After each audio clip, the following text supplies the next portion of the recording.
اگر قرآن مجید میں تحریف ہو تو وہ سارے فرامین باطل قرار پائیں گے جس میں ائمہ اہل بیت علیہم الصلاۃ والسلام نے ہمیں حکم دیا ہے کہ ہماری روایات کو قرآن کے سامنے پیش کیے بغیر قبول مت کرنا.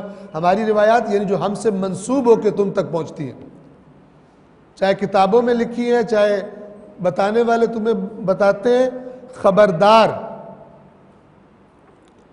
کہ ان کو قبول مت کرنا جب تک یہ نہ دیکھ لو کہ قرآن کے مخالف تو نہیں ہے. اگر قرآن کی مخالف ہو تو قبول نہ کرنا. اب اگر ہم کہیں قرآن میں تحریف ہو گئی ہے تو یہ بھی ختم. کیا مطلب؟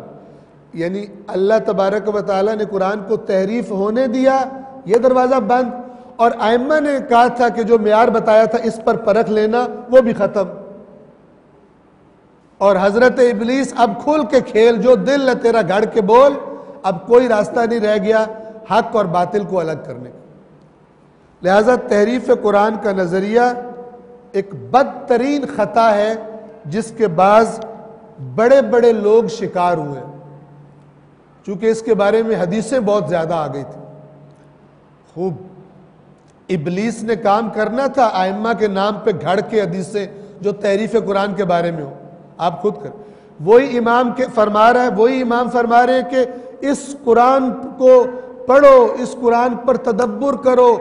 اتنی زیادہ احادیث ہیں قرآن کے بارے میں تاکید، ٹھیک ہے. اور وہی امام فرما رہے ہیں کہ ہمارے فرامین، ہم سے منسوب فرامین بھی اس قرآن پہ پرکھنا، اور اس کے بعد کہہ رہے ہیں یہ قرآن تمہارے پاس صحیح موجود ہی نہیں ہے، تحریف ہو گیا ہے. انا للہ و انا الیہ راجعون.